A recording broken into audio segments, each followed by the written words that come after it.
dans le Seigneur et bienvenue sur notre chaîne La Bonne Nouvelle TV dans l'émission Que dit la Bible. Alors aujourd'hui nous allons parler de la repentance, ce sera le deuxième épisode et j'ai l'honneur d'être avec Pasteur John. Bonjour Pasteur. Bonjour Déborah. Comment allez-vous? Très bien Déborah, et toi? Très bien par la grâce de Dieu. Alors j'aurais quelques questions à vous poser concernant la repentance. Est-ce que vous êtes prêts? Nous sommes là pour ça et nous sommes prêts. Très bien, alors sans plus tarder, nous allons commencer par la première question. Qu'est-ce qu'on peut comprendre par la repentance de Dieu? Parce qu'on voit dans la Bible que Dieu s'est repenti. Est-ce que c'est la même chose qu'avec la repentance de l'homme? Repentance et repentance, ok, la repentance de Dieu. Oui, la Bible parle clairement de la repentance, que Dieu s'est repenti. Nous avons des exemples, nous allons en prendre un. Donc, si tu peux déjà, Déborah, selon le concept de que dit la Bible, donc c'est la Bible qui va nous fournir les éléments de réponse. Dans Jonas, chapitre 3, versets 10 et 9, nous allons voir là si comment ça s'est passé, comment Dieu s'est repenti et de quoi il s'est repenti. D'accord. Donc Jonas 3, versets 9 et 10. 9 et 10. Qui sait si Dieu ne reviendra pas et ne se repentira pas, et s'il ne renoncera pas à son ardente colère, en sorte que nous ne périssions point. Dieu vit qu'il agissait ainsi et qu'il revenait de leur mauvaise conduite. Alors Dieu se repentit du mal qu'il avait résolu de faire et ne le fit pas. Amen. Amen. Voilà. Donc, que dit la Bible? La Bible dit que Dieu s'est repenti. Donc, il n'y a rien à dire. Il s'est repenti alors. Qu'est-ce qu'il a fait exactement? Il a renoncé au mal qu'il avait décidé de faire. Donc, c'est la même chose avec nous. Si nous sommes engagés dans une mauvaise voie et que nous entendons la voix du Seigneur qui nous appelle à la repentance, ce que nous avons à faire, c'est de renoncer à cette mauvaise voie, abandonner cette habitude, cette pratique, de changer, de revenir vers le Seigneur. C'est ça. Donc, en même temps, ça nous aide à comprendre la repentance. Donc, ce que Dieu a fait, c'est ce qu'il nous demande de faire. Il s'est repenti. Donc, il a abandonné une décision qu'il avait décidé de faire. Donc, il y a renoncé. Donc, c'est ce que la Bible nous demande. Voilà. Très bien, merci. Et est-ce qu'un chrétien doit-il se repentir et quand? Oui, un chrétien aussi doit se repentir parce que nous ne sommes pas des robots. Je ne sais pas si les robots pêchent. Mais nous, les chrétiens, on pêche. Et ce n'est pas moi qui le dis, c'est encore Jacques, on peut lire au chapitre 3, verset 2. Jacques nous dit que nous ne sommes pas des machines, nous sommes des humains et que nous péchons. Donc Jacques... chapitre 3, verset 2. Verset 2. Nous bronchons tous de plusieurs manières. Si quelqu'un ne bronche point en parole, c'est un homme parfait, capable de tenir tout son corps en bride. Voilà, donc il n'y a pas quelqu'un qui ne bronche pas. Il n'y a pas quelqu'un qui ne pêche pas. Donc les chrétiens, c'est vrai qu'après s'être repentis, être devenus enfants de Dieu, mais à cause de la chair, à cause du monde, voilà, il nous arrive de trébucher, de commettre des fautes, d'attrister le Saint-Esprit. Et la porte ouverte, c'est la repentance.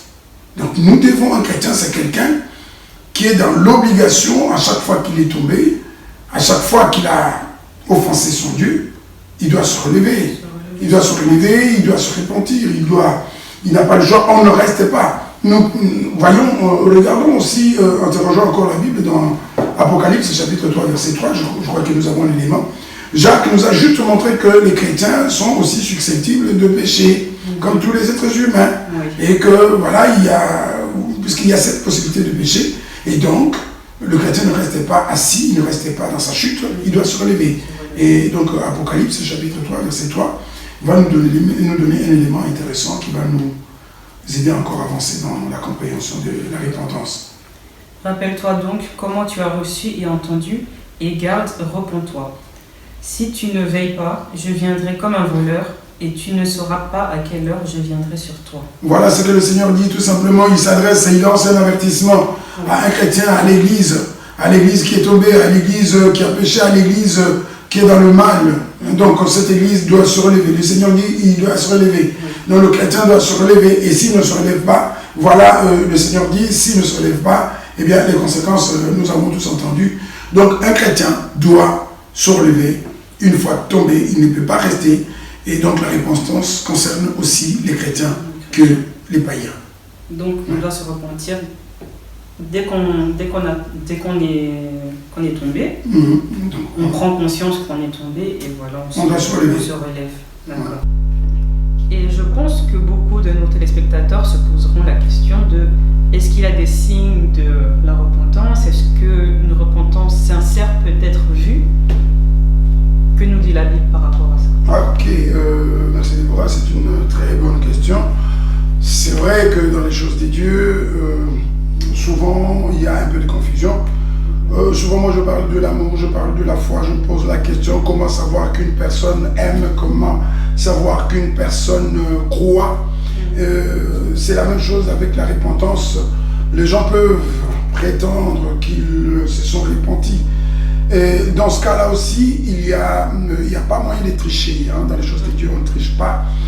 Donc, c'est la question de savoir si la repentance est sincère.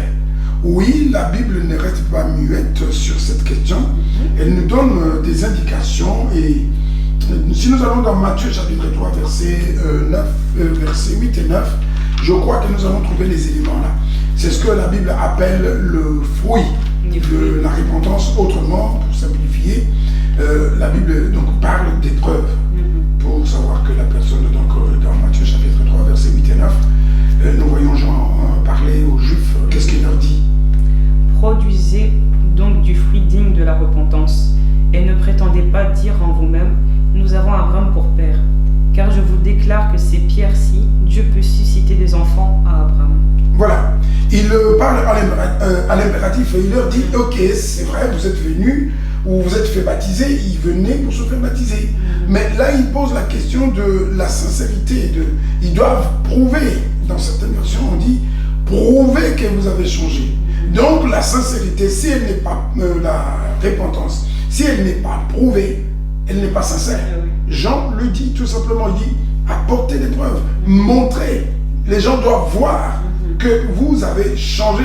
Mais bon, on va se poser la question, quel genre de preuves on peut apporter? Eh bien, si nous allons dans Actes des Apôtres, chapitre 19, verset 19, nous allons voir, et il y en a aussi peut-être d'autres, donc nous pouvons les citer sans aller vérifier dans la Bible. Actes chapitre 19, verset 19, nous voyons là un élément d'épreuve. Et un certain nombre de ceux qui avaient exercé les arts magiques, ayant apporté leurs livres, les brûlèrent devant tout le monde. On en estima la valeur à 50 000 pièces d'argent. Voilà. Donc, Paul est allé, il a fait le travail, il a prêché. Comme aujourd'hui la Pentecôte, les gens étaient touchés, ils ont décidé de changer, donc de se convertir, de recevoir le Seigneur. Et comme Jean demandait des preuves, et ces gens, eux, ils ne se sont pas fait plier. Ils ont apporté des preuves. Ils avaient pratiqué la magie et ils ont sorti tous les livres, tous les objets qui avaient servi à la pratique de la magie. Et ce n'étaient pas des objets, n'importe quels objets, des objets de valeur. Voilà, la Bible en parle. Qu'on les a estimés, donc quelque chose qui avait de la valeur. Ils n'ont pas dit, ok, on va les garder, c'est vrai qu'on ne pratique pas la magie, on va les vendre. Non, ils les ont donnés à brûler. Voilà déjà une preuve. Dans la Bible, il y a un moment où Paul parlait que celui qui volait ne vole plus. C'est la même chose. Alors, ok, je regrette, ok, ce n'est pas bien de voler, mais je dois arrêter de voler. Tant que je n'ai pas arrêté de voler, je ne me suis pas repenti. Voilà les preuves, et on peut citer encore comme ça des milliers. Donc, la repentance, comme la foi, comme l'amour, ce ne sont pas des paroles, en tout cas, ça doit être visible, ça doit être accompagné de signes, de preuves, de fruits. Très bien, merci beaucoup. Et est-ce qu'il y a un lien entre la repentance et la nouvelle naissance? La repentance et la nouvelle naissance. Oui, il y a un lien, je peux dire même un lien étroit. Nous avons dit dans notre précédente émission que la repentance, c'est comme le point de départ dans une compétition. Et la vie chrétienne, c'est une carrière, c'est une compétition, d'après Paul, qui utilise beaucoup les images du sport. Donc c'est un point de départ. Alors, on ne peut pas aller plus loin, on ne peut même pas considérer qu'on est dans une compétition, qu'on est chrétien, une fois que le départ n'a pas été pris. Alors, Acte va nous donner encore un élément intéressant, Acte des Apôtres au chapitre 2, le verset 38. Là, nous trouvons un lien étroit entre la repentance et la nouvelle naissance. C'est important la nouvelle naissance parce que Jésus a dit à Nicodème un jour que sans être de nouveau, personne ne verra le royaume des cieux. Alors, ici, quel est le lien? Et nous allons le trouver dans la parole de Dieu. Donc, Acte 2, verset 38. Pierre leur dit, repentez-vous et que chacun de vous soit baptisé au nom de Jésus-Christ pour le pardon de vos péchés et vous recevrez le don du Saint-Esprit. Amen. Amen. Voilà, le lien est là, il est établi. Il parle de la repentance, il parle du baptême et il parle du Saint-Esprit. Les trois sont liés. Donc un baptême, un vrai baptême, un baptême authentique, utile, en tout cas qui va servir à l'enfant de Dieu de devenir une nouvelle créature. Donc il passe par la repentance. Sans la repentance, le baptême ne compte pas, il est inutile. Et donc sans la repentance, la promesse du Saint-Esprit ne sera pas accomplie.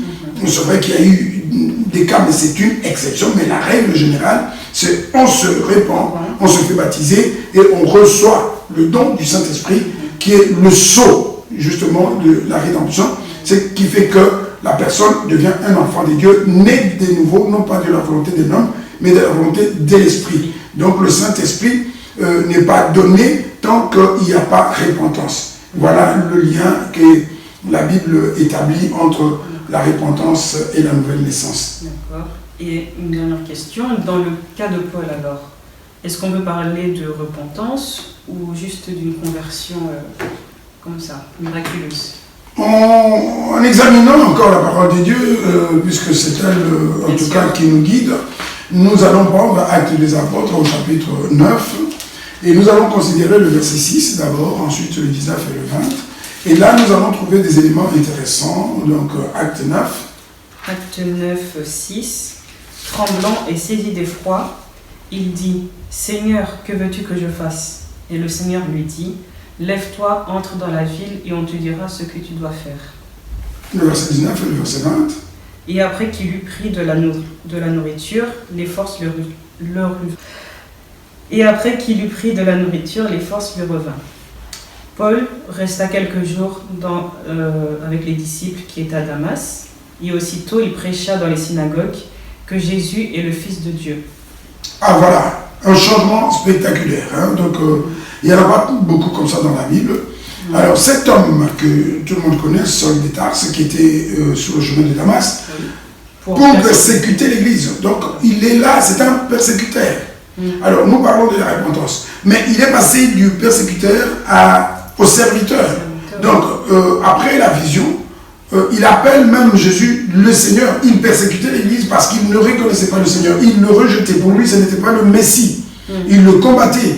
Mais il est passé de l'opposition, de l'incrédulité à l'acceptation de Jésus. Il appelle Seigneur. Donc, après la vision, qu'est-ce qui s'est passé? Donc, Paul a clairement changé. Ce n'était plus la même personne. Il n'avait plus la même pensée sur le Seigneur Jésus-Christ. Il est devenu son disciple. Et donc Jésus-Christ était devenu son Seigneur. Son maître. Et son maître. Et à la fin, on voit qu'il a commencé à le servir. Il a prêché comme fils de Dieu. Alors, donc, nous voyons que Paul, après, on peut appeler ça, donc un appel, c'est comme les gens qui avaient écouté la prédication, après avoir écouté la voix du Seigneur, en tout cas, il a reconnu que c'était son Seigneur. Il a abandonné sa position de persécuteur de l'Église. Il est devenu un disciple, un serviteur du Seigneur. Donc, dans le cas de Paul, il s'est repenti et il s'est converti, devenant le serviteur du Seigneur. Parce qu'on ne voit pas dans la Bible, il n'y a pas de conversion sans repentance. Donc, c'est la conversion qui conduit, la repentance qui conduit à la conversion. Donc, il y a eu bel et bien la repentance, la conversion et la suite que nous connaissons, le grand Paul, le grand serviteur, l'apôtre des nations. Et donc, dans le cas de Paul, il y a eu bel et bien la repentance. Très bien. Mais merci. C'est moi qui te remercie, Déborah. Et j'espère que nos téléspectateurs ont bien compris le message. Et est-ce que vous avez quelque chose d'autre à rajouter ? Et tout ce qu'on peut dire, c'est comme on l'avait dit, donc il n'y a pas de conclusion à tirer, mais puisqu'on continue, on va continuer à explorer la question, à creuser, vraiment aller en profondeur. C'est un message important. Donc, même si aujourd'hui nous avons l'impression que l'Église néglige ce message pour parler de ce que nous pouvons appeler des futilités, ce sont des futilités, il n'y a pas de place pour parler. Si on ne parle pas de repentance, on va parler que de quoi? On va parler de biens matériels, on va parler quoi, de quoi? Du monde, alors que nous sommes de pèlerins sur cette terre, alors que nous sommes là pour un peu de temps seulement, alors que nous sommes des citoyens du ciel. Non, et la repentance, c'est vraiment capital. Pourquoi? Parce que Jésus a commencé son ministère par cet appel, la repentance. Il a appelé à la repentance. Les églises doivent appeler à la repentance. C'est une église n'appelle pas à la repentance. Une église ne parle pas de la repentance. Il y a un problème.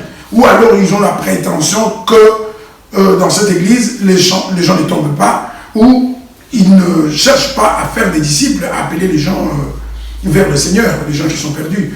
Donc c'est un message vraiment important parmi les fondements même de la foi chrétienne, et c'est un message qui doit être prêché. Et donc chaque enfant de Dieu doit prendre au sérieux ces messages. Voilà, donc c'est tout ce que nous avions à dire aujourd'hui, et demain, donc plus tard, nous allons venir encore avec beaucoup d'informations, encore avec beaucoup d'enseignements sur la repentance. Que Dieu Tout-Puissant vous bénisse. Merci, Pasteur Diol. Merci, Déborah. Passez une excellente journée. Et également, j'espère que nos téléspectateurs ont été bénis par le Seigneur. On se dit rendez-vous dans un prochain numéro. À bientôt. Au revoir. À bientôt.